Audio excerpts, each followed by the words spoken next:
Semester 3 of drag class. This is Grandma Steven!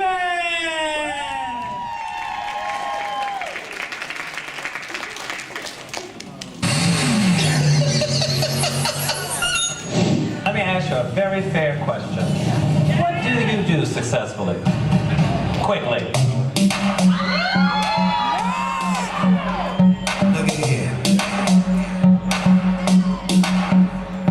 Listen up.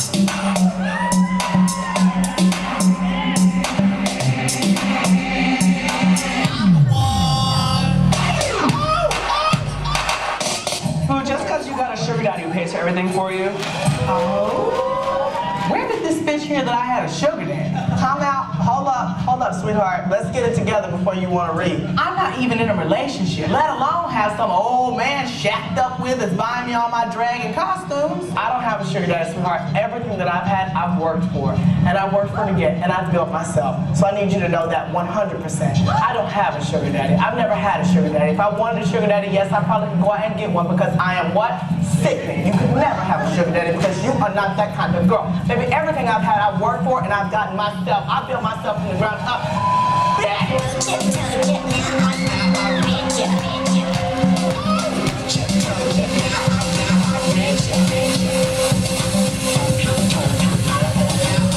You've been read.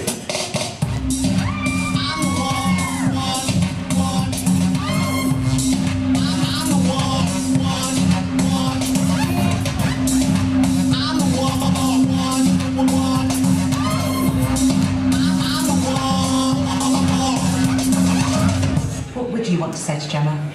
Pretty much, I will let Gemma know that she is a fat cunt, and the shoes that she gave me were not something that I would particularly buy for myself. They were old maiden type of shoes, and she said that those shoes were meant to be worn on a beautiful woman. So if that's the case, she should have put them back on the rack, and she should never even purchase them because she was unqualified to own those shoes if that's the case. And I think Gemma is just a disgrace. She's a disgrace to humanity, and she's a disgrace to women who are actually beautiful and classy, and she just doesn't have the vernacular that she thinks she possesses. Somebody lied to her several times and told her that she was fly, hot, and sexy and beautiful, and she's nothing like that. She's nothing of the sort.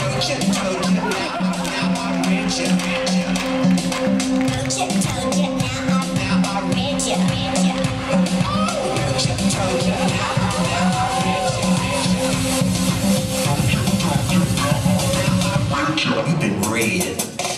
You're tacky and I hate you.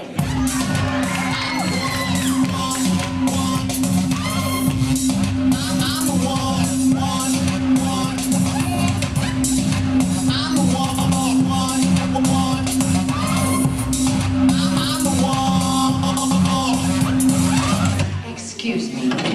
Aren't you Marjorie Lieberman, the current Miss Georgia World? Well, yes, I am. I'm Julia Sugarbaker, Suzanne Sugarbaker's sister. I couldn't help overhearing part of your conversation. Oh, I'm sorry. I didn't know anyone was here. Yes, and I gather from your comments there are a couple of other things you don't know, Marjorie. For example, you probably didn't know that Suzanne was the only contestant in Georgia pageant history to sweep every category except congeniality. That is not something the women in my family aspire to anyway. Really? Or that when she walked down the runway in her swimsuit, 5 contestants quit on the spot. Or that when she emerged from the isolation booth to answer the question, what would you do to prevent war? She spoke so eloquently of patriotism, battlefields, and diamond tiaras grown men wept. And you probably didn't know, Marjorie, that Suzanne was not just any Miss Georgia. She was the Miss Georgia. She didn't twirl just a baton. That baton was on fire.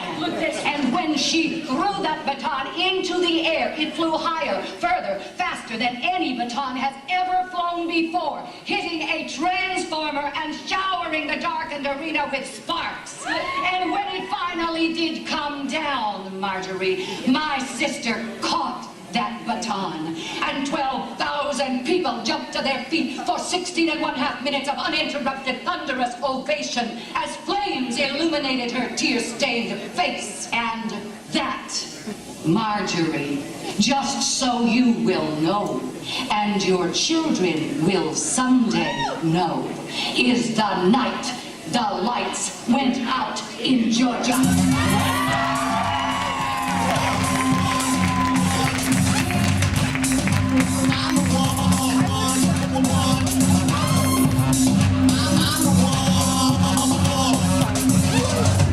Roach it, told you, now I roach it, told you.